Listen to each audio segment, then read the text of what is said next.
The room was suffocating with grief, but not the kind that came from love. It was the kind that came from unfinished business, unspoken resentments, and secrets buried with the dead. Mourners sat in the dimly lit funeral home, their faces unreadable. A few dabbed at dry eyes, others exchanged glances filled with something closer to anticipation than sorrow. The widow sat in the front row, staring at the closed casket as though she could still negotiate with the man inside. A few seats away, the mistress sat in the shadows, trying to blend into the sea of black. She wasn't supposed to be here. But she had to be. The funeral was short. The man they were all here for had left behind more questions than answers. The priest spoke words that no one really listened to. The widow stood and gave a eulogy that sounded more like an obligation than grief. And then, just as quickly as it started, it was over. But no one left. Because the real event was about to begin. The lawyer cleared his throat and pulled out a thick envelope sealed with wax. The deceased left behind specific instructions, he announced. His voice was calm, professional, but there was a slight hesitation before he continued. Something was off. The room grew still. Everyone expected this moment to be simple. The widow would get everything, the husband would get nothing. After all, he had left long ago, and the mistress, well, she was never supposed to exist in the first place. But instead, the lawyer placed a single letter on the table. It was addressed to no one in the room. Murmurs broke out. The widow's fingers tightened on the armrest. The husband leaned forward, his face unreadable. The mistress, who had been expecting some small secret account or a hidden property, suddenly felt the hair on the back of her neck rise. Something was wrong. As per the will, the lawyer continued, choosing his words carefully, the primary beneficiary of the estate is not present today. A sharp intake of breath. Who is it? The husband demanded, his voice breaking the tense silence. The lawyer hesitated again. Then, carefully, he slid a black and white photograph onto the table. A photograph of a child. A child that no one recognized. The mistress leaned closer. The husband's jaw tightened. The widow said nothing. But her hands trembled. The lawyer's voice was steady, but the words hit like a bomb. The deceased requested that the entire inheritance go to the person in this photo. A beat of silence. Then, chaos. The widow shot to her feet. That's impossible. The mistress blinked, completely thrown off. This wasn't a secret lover's child. This wasn't her child. Then who? The husband, still staring at the picture, felt something cold settle in his chest. He knew that face. He had seen that face before. And if he was right, if this child was who he thought they were, then everything he thought he knew about his late father-in-law, his own marriage, and his entire life was about to change forever. The room was frozen in stunned silence. The air was thick with tension, disbelief stretching across the faces of those gathered. The lawyer cleared his throat, his gaze unreadable behind his polished glasses. As per the will's instructions, he said, voice steady, the majority of the estate will be transferred to a single beneficiary, whose identity remains confidential, at least for now. The murmurs that had been whispers before erupted into full-fledged outrage. What do you mean confidential? The husband barked, his voice sharp and filled with rising anger. He had spent years at this man's side, waiting for this moment, only to be blindsided like this? The mistress, standing just a few feet away, felt her stomach twist. She had anticipated a battle over the inheritance but never expected to be completely erased from the will's plans. She forced herself to remain composed, her fingers curling around the fabric of her dress. The widow, who had remained quiet up to this point, slowly lifted her gaze, her expression carefully guarded. But there was something in her eyes, something knowing. Did she already have an idea of who this mysterious heir was? The lawyer continued, ignoring the outbursts. However, there is a condition attached to this will. He reached into his briefcase, pulling out a small, neatly sealed envelope. Inside this letter, the deceased left instructions for the first step in unraveling the truth. It will lead you to the next piece of information. The husband's face darkened. This is absurd. I demand to know the beneficiary's name now. I'm afraid that's not how this works, the lawyer responded smoothly, placing the letter on the polished wooden table. The truth will reveal itself in due time. His measured words only fueled the fire. Who benefits from dragging this out? The mistress hissed under her breath. The widow, for the first time since the funeral, smirked. Perhaps the real question isn't who benefits, but why he didn't choose you, she said, her voice dripping with a quiet satisfaction. The husband clenched his fists. He wanted to lash out, but the lawyer's presence forced him to keep his anger in check. Fine, he finally ground out. We'll play this ridiculous game. The lawyer gave a small nod and pushed the envelope toward him. This is where you start. The husband snatched it off the table and tore it open. Inside was a single, folded piece of paper. He unfolded it carefully, eyes scanning the neat handwriting of the man he had once trusted. If you want answers, you will find them at Locke & Wells Bank, Safe Deposit Box 347. A bank? The husband exchanged a quick glance with his mistress. What in the world was so important that it was locked away in a vault? The lawyer stood. That is all for now. Good luck. He exited without another word, leaving behind a storm brewing in the room. The husband looked at the mistress. We leave now. She nodded, but as she turned toward the widow, she found the woman watching them with an unsettling calmness, almost as if she was expecting them to make their next move. Something about that sent a chill down her spine. A race to the bank. The ride to the bank was filled with tense silence. The mistress could feel the weight of her partner's thoughts pressing down on both of them. He was furious, humiliated, and worst of all, uncertain. That uncertainty scared her more than his anger. Do you think it's another woman? She finally asked, breaking the silence. The husband turned his gaze to her sharply. What? The beneficiary, she pressed. Is it someone else? Another child he never told anyone about? A second family? Her mind was racing now, paranoia sinking its claws into her. The husband didn't answer immediately. He stared out the car window, jaw tight. I don't know, he admitted. But I intend to find out. Minutes later, they arrived at Locke & Wells Bank. It was an imposing structure, sleek and modern, a place built to keep secrets locked away. Inside, they were escorted to the vaults, where a bank official carefully verified the documents. The moment stretched long, each passing second amplifying the tension.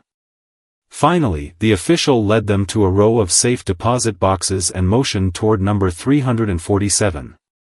This is the box, he said, handing the husband the key. With a deep breath, the husband slid the key into the lock and twisted. A soft click. The mistress leaned in closer, her breath hitching as the husband slowly lifted the lid. Inside, resting neatly against the velvet lining, was a single object. A photograph.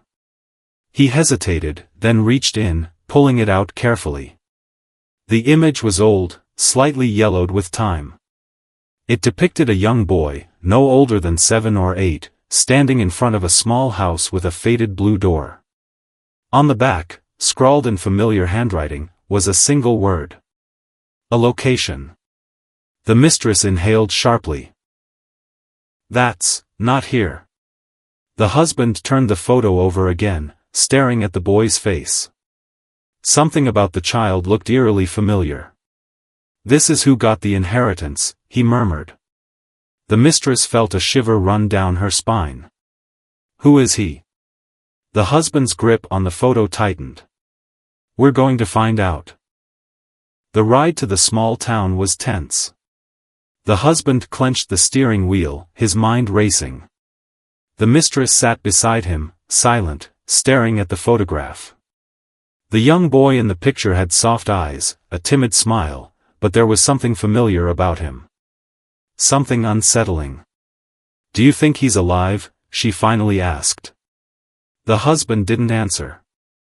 He didn't know. He wasn't even sure he wanted to know. They pulled up in front of the orphanage, a small, weathered building with peeling paint and an old wooden sign. The mistress glanced at the husband before stepping out of the car. A woman, perhaps in her 60s, greeted them at the door. Her sharp eyes scanned them up and down. "We don't usually take visitors without an appointment," she said. The husband pulled out the photograph. "We need information about this boy." The woman's face changed in an instant.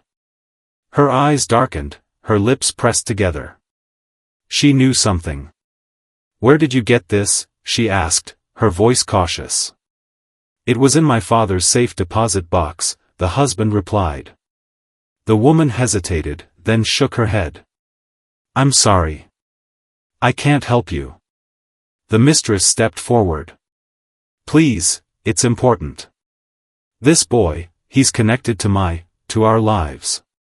We need to understand why." The woman sighed, her fingers tightening around the door. "I recognize him. But I can't tell you anything unless you have proof of relation. This isn't just some curiosity, it's a matter of privacy." The husband cursed under his breath. "We don't have time for this. What do you know?" The woman didn't flinch.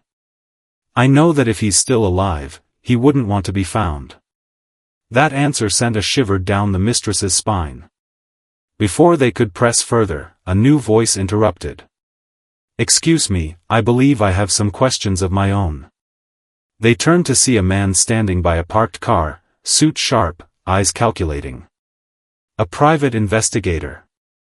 The husband stiffened. His wife had sent him. The mistress whispered under her breath, "We have to move fast." The private investigator watched them with a knowing smirk. "It seems we're looking for the same person." And just like that, their hunt became a race. They had to find the secret son before the widow did. And something told them, they weren't the only ones chasing him. The old orphanage smelled of dust, faded memories, and lost time. The husband and the mistress stood in the dimly lit hallway, staring at the frail woman who had just spoken the words that sent a chill through them both. "I remember him," she had said, glancing at the old photograph. "He was different." The husband clenched his jaw. "Different how?" The woman hesitated, her gaze darting around the empty hallway as if expecting ghosts from the past to emerge. "He wasn't like the others. He never spoke about where he came from, never asked to be adopted. He was just waiting." The mistress felt a strange unease crawl up her spine. Waiting for what? The woman's eyes darkened. For someone to come back for him. A silence stretched between them. The husband inhaled deeply, trying to push down the rising anxiety in his chest. If the deceased had left everything to this child, it meant he wasn't just some forgotten orphan. He was connected to the man they had all thought they knew. But how? "Do you have a name?" the mistress asked, trying to keep her voice steady. The woman nodded slowly. "Back then, we called him Daniel." The husband's face paled. Daniel. He knew that name. Years ago, before his marriage had started to collapse, before the mistress had come into the picture, before everything had turned into a tangled mess of lies and betrayals, he had heard that name whispered once. Late at night. In hushed arguments between the deceased and his wife. At the time, he had thought nothing of it. Just another secret buried in the long list of unspoken things in their family. But now, standing in the orphanage with that old photo burning in his hands, he realized, Daniel was never just a name. He was a ghost. A missing piece of a life that had been hidden away. The mistress frowned at the husband's reaction. "You've heard that name before, haven't you?" He didn't answer. Because answering meant admitting that he had spent years ignoring the signs. It meant realizing that his entire marriage had been built on a foundation of half-truths and secrets. The old woman shifted uncomfortably. He left the orphanage when he turned 18. We lost track of him after that. The mistress pressed her lips together. So you have no idea where he is now? A pause. Then, slowly, the woman shook her head. Not exactly. The husband's gaze snapped up. What do you mean? She sighed, rubbing her hands together.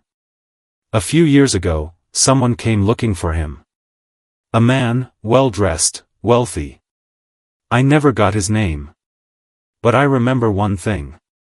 She turned toward the old filing cabinet in the corner of the room and pulled open the drawer with shaky hands.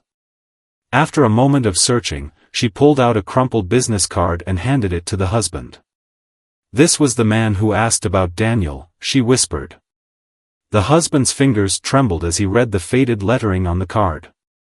It was a law firm. And the name on it was the same as the one handling the deceased's will. The mistress exhaled sharply. The lawyer? He knew about Daniel this entire time? It felt like the floor had shifted beneath them. The lawyer had acted surprised when he read the will. Had hesitated. But now it was clear, it wasn't surprise. It was something else. It was fear. The husband's mind raced.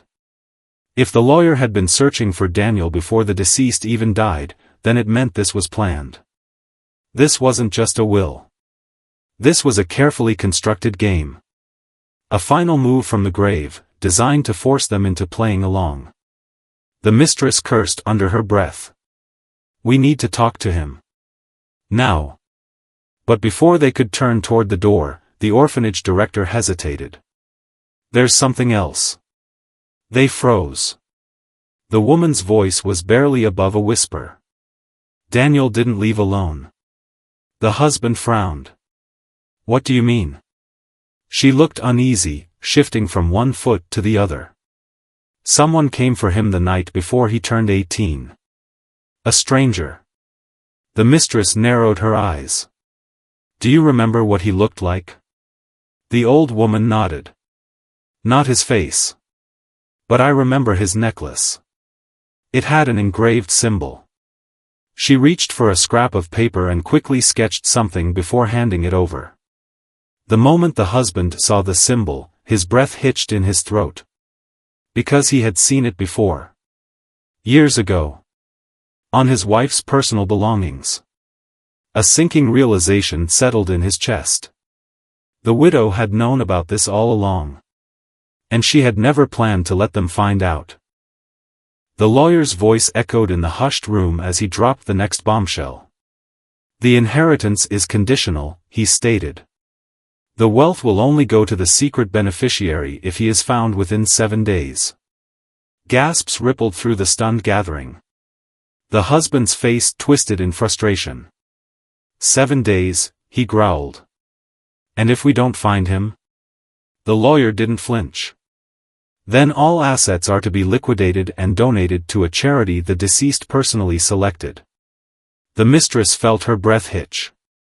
Everything would be gone. No money. No estate. Nothing. The widow, seated calmly, barely reacted. But there was something in her eyes, an unsettling amusement, as if she knew something no one else did.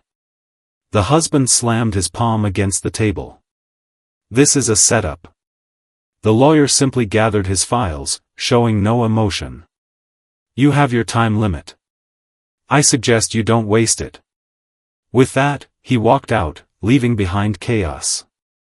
A fragile alliance. The husband and mistress stormed out of the office, tension crackling between them like a live wire.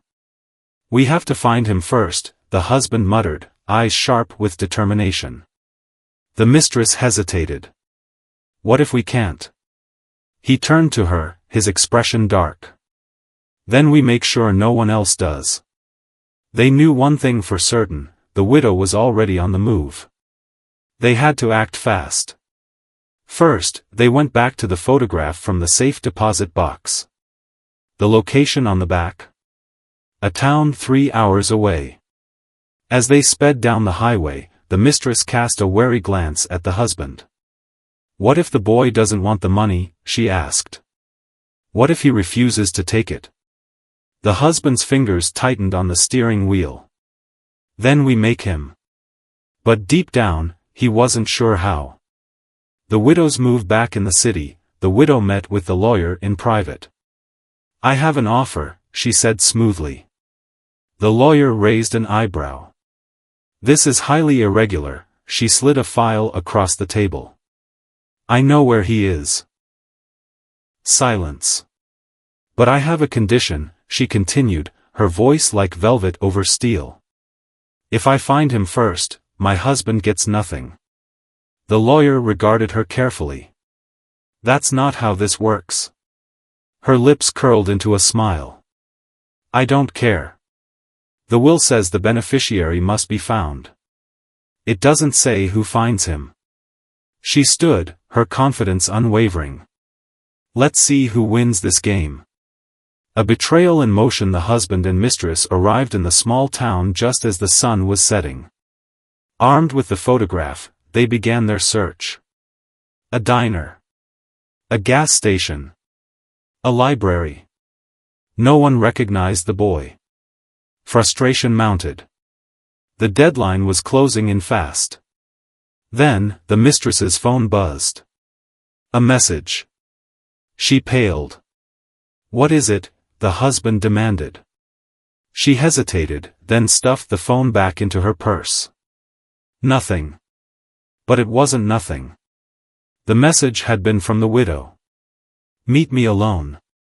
I have a proposition. The mistress's heart pounded. A war raged inside her. Should she tell the husband? Or should she listen to what the widow had to say? In the end, she made a choice. That night, she slipped out of the hotel room without a word. And walked straight into the widow's trap. The night was cold, the sky a deep shade of black, as the husband and the mistress sat in the dimly lit diner on the edge of town. The only sound was the hum of a flickering neon sign outside. The waitress placed 2 cups of coffee on the table, but neither of them touched it. They had lost their only lead. The orphanage had provided a name, Daniel Carter, but the man had disappeared years ago, vanishing into a new life. They had tracked down the last person who had seen him, an old friend from his childhood, but before they could speak to him, the widow's hired men had arrived. Now that lead was gone. The mistress rubbed her temples. We need another way in. We still have some time, but if the widow finds him first, the husband cut her off. Then we lose everything. His voice was sharp, frustrated, but beneath it was something else, fear. Then his phone buzzed. A single text. Meet me alone. No number. No name. Just an address. He exchanged a look with the mistress. It's him. Or it's a trap, she warned. The husband exhaled, shaking his head. We don't have a choice. The last lead. They arrived at a rundown apartment complex on the outskirts of town. The husband stepped out first, his eyes scanning the dark windows, the empty street. The mistress stayed close, her heartbeat quickening. A single light was on in one of the apartments. They climbed the stairs cautiously, every step creaking under their weight. When they reached the door, the husband hesitated. Then he knocked. Silence. Then the door cracked open just enough to reveal a pair of wary eyes. Who sent you? The man inside asked, his voice low. The husband held up the photograph. We're looking for Daniel Carter. A long pause. Then, finally, the door opened wider. The man inside was older than they expected, perhaps in his late 50s, his face lined with exhaustion. He gestured for them to enter. You're too late, he said, locking the door behind them. The mistress's stomach twisted. What do you mean? The man sighed, walking to a cluttered desk. He picked up a worn envelope and held it up. Daniel Carter, he knew this day would come. He left this behind, along with one last clue. The husband reached for it, but the man pulled back. "Listen carefully," he said. "If you want the truth, you need to understand something. Daniel, he was running. And the thing he was running from? It wasn't just your father's past. It was something much worse." The husband's pulse quickened. "What are you talking about?" The man placed the envelope on the table. "Open it. Then you'll understand." The husband ripped it open and pulled out a single piece of paper. A death certificate. Name, Daniel Carter. Date of death, 4 years ago. Cause, unconfirmed. The mistress gasped. "That's impossible. He's the heir. He can't be dead." But the man wasn't finished. He handed them one more thing, a plane ticket, dated exactly 1 day after Daniel's reported death. Destination, a small island off the coast of South America. "He faked his death," the husband whispered, realization sinking in. The mistress clutched his arm. "Then we still have a chance." But before they could say another word, boom. The door burst open, and men in black suits stormed in. The widow had found them. They had run out of time. The city was asleep, but for the husband and the mistress, time was running out. 7 days. That's what the will had said. 7 days to find the missing heir or lose everything. And now, standing outside a rundown motel on the outskirts of town, they were closer than ever. The mistress glanced at the address scribbled on the back of the business card, then back at the dimly lit building. "This is it?" The husband's jaw clenched. This is where the lawyer's last lead pointed. They had spent the last 24 hours chasing Daniel's shadow, following whispers, bribing old acquaintances, and piecing together a puzzle that had been deliberately scattered. But now, they were at the doorstep of the man who could change everything. The husband raised his fist and knocked on the door. Silence. He knocked again, harder. Still nothing. A cold sense of unease settled over him. He exchanged a glance with the mistress before reaching for the door handle. Unlocked. A single look passed between them. Then, he pushed the door open. Inside, the room was empty. A small suitcase lay on the bed, half-packed. Papers were scattered across the table, some yellowed with age. A single chair was overturned. It looked like someone had left in a hurry. The mistress moved toward the table, flipping through the papers. These are legal documents." Her breath caught. "They're in Daniel's name." The husband's eyes scanned the room, heart pounding. He was just here. The air felt heavy, like they had just missed something important. Then, a rustling sound from the closet. They both froze. The husband's hand instinctively reached for the small knife he kept in his pocket. The mistress stepped back, eyes wide. Slowly, carefully, he reached for the closet door. His fingers hesitated for just a second before he yanked it open. A man stumbled out. Not Daniel. The lawyer. His face was bruised, his clothes torn. A deep gash ran along his forehead. He looked like he had been beaten badly. The mistress gasped. "What the?" The lawyer groaned, gripping his ribs. His eyes barely focused on them before he rasped out, "It's too late. He's gone." The husband grabbed his collar. "Where is he? Where's Daniel?" The lawyer's lips trembled. "They took him." The husband's stomach dropped. "Who?" The lawyer coughed, pain flickering across his face. His eyes darted toward the table, the scattered papers. "The widow," he whispered. "She found him first." The room spun. The husband let go of him, stepping back as the pieces fell into place. The widow had never planned to lose. She had followed their every move. And now, she had Daniel. The mistress cursed under her breath. What does she want from him? The lawyer swallowed hard, eyes filled with something dark. It's not about the money. His voice was weak, but certain. It never was. The husband's chest tightened. Then what is this about? The lawyer exhaled, his shoulders sagging. It's about revenge. Silence. The husband and the mistress exchanged a look. The same realization hit them at once. This wasn't just about an inheritance. This was about something much, much bigger. Something buried in the past. Something they still didn't understand.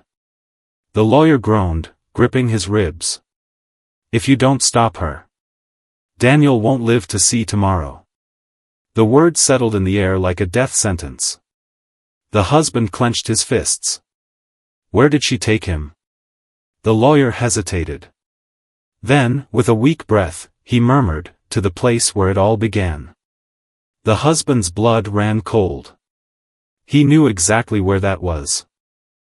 The air was thick with tension as the husband and the mistress stood in front of the secret son's door. It had taken everything, bribes, desperate deals, near-death chases, but they had finally found him. A deep breath. Then, the husband knocked. The door creaked open. A man stood there, no longer a boy but fully grown. His face was sharp with wisdom beyond his years, his eyes studying them with a knowing look. You finally found me, he said. The mistress swallowed. You knew we were coming? The son's lips curled slightly, though there was no humor in it. I knew someone would come. But I didn't think it would be you too. The husband stepped forward. You need to come with us. The will, the son raised a hand, silencing him. I already know about the will. But before we go anywhere, let me tell you something. He reached into a nearby drawer and pulled out an old, leather-bound notebook.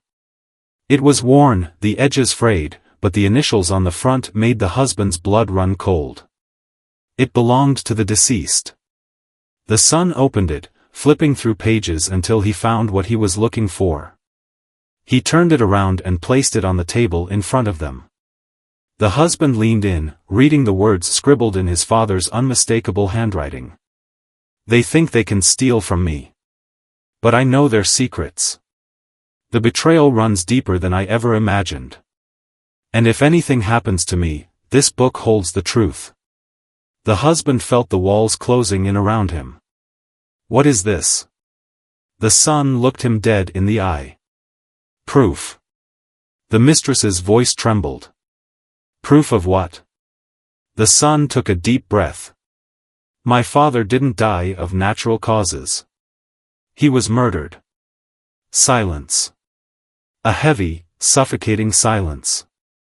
The husband and mistress exchanged a look, pure disbelief. He was sick, the husband countered. The doctors were paid off, the son cut in. The autopsy was altered. And this book? It names names. The mistress's hands shook. Who? The son leaned forward, his voice barely above a whisper. The real villain? The one who wanted my father dead? He let the suspense stretch, watching as their expressions twisted with unease. Then, he dropped the bombshell. It was the widow. The room spun. The mistress gasped. The husband staggered back as if he'd been struck. No, the husband muttered. That's impossible. She loved him. The son's jaw tightened. Did she? He turned another page in the notebook. She wants me dead. I see it in her eyes. The moment she knows I've changed my will, she will make her move. The husband's mind raced. The widow had played the long game. She had kept her secrets buried beneath mourning and grief, all while manipulating them all. And now, she was about to get away with it. The son shut the notebook. I won't take the money. The mistress's head snapped up. What? The son's eyes were calm, unwavering. I don't want it. But I will expose the truth. The husband swallowed hard. And what happens then? The son's voice was steady. Then the real justice begins. The courtroom was silent. The air was thick with tension as the lawyer stood, clearing his throat before addressing the judge. The husband sat stiffly, his jaw clenched, while the mistress avoided eye contact with anyone in the room. The widow sat across from them, her face unreadable, but her fingers gripped the edge of the table tightly. At the center of it all stood Daniel Carter, alive. The man everyone thought was dead had returned, but not for the money. He had come for something far greater. The judge's gavel struck once. We are here today to settle the matter of the estate of the deceased and to determine the rightful heir to his fortune. Daniel stood. His voice was steady but carried the weight of years of pain. Your Honor, I have no interest in my father's money. A stunned murmur rippled through the courtroom. The husband shot up. Then why did you come back? Daniel's gaze was piercing. To reveal the truth. The widow straightened in her seat, her eyes narrowing. Daniel reached into his jacket pocket and pulled out a small USB drive. Before my father died, he knew someone was trying to manipulate his fortune. He left me this, to prove it. The lawyer inserted the USB into a laptop and projected the contents onto a screen. The room fell into a stunned silence. The files contained hidden financial transactions, secret property transfers, and recordings of private conversations, all pointing to one person orchestrating everything behind the scenes. And it wasn't the husband. And it wasn't the mistress. All eyes turned to the widow. She remained still for a moment. Then, slowly, a smirk curled on her lips. You think you've won, she said, her voice dripping with mock amusement. You think you can erase years of power and control with a single flash drive? Daniel's expression didn't waver. It's not about winning. It's about justice. The judge examined the evidence carefully before turning to the widow. The court finds sufficient proof of fraudulent activity. You will be investigated for financial misconduct and potential criminal charges. The widow's face darkened. The mighty empire she had built was crumbling before her eyes. The husband, realizing the depth of her deception, felt rage boil inside him. You were willing to ruin all of us just to keep control, he whispered. The widow turned to him, her expression indifferent. You were never going to win, dear. You were simply my last pawn. The word stung, but he knew she was right. He had spent years chasing after wealth and power, blind to the fact that he was merely a tool in someone else's game. The mistress, who had once believed she was part of something meaningful, now saw the truth. She was just another discardable piece in this dangerous game of greed. Daniel took a deep breath. I don't want the money. I don't need it. But I refuse to let it fall into the wrong hands. With that, he made the most shocking decision of all. He donated the entire inheritance to charities, orphanages, and struggling families, ensuring that the wealth his father had accumulated wouldn't be wasted on greed but used to change lives. The courtroom gasped. The widow's face twisted in disbelief. You fool, she spat. You could have had everything. Daniel simply smiled. I do have everything. And none of it is money. The husband sat there, numb. He had spent his life chasing something that, in the end, meant nothing. He had lost everything, not just wealth, but dignity, trust, and his very sense of self. The mistress, heartbroken but wiser, stood and walked away without another word. She had played the game, and lost. The widow, once powerful, now faced the cold reality of her own destruction. And Daniel? He walked away free, because true wealth isn't in money. It's in the legacy you leave behind.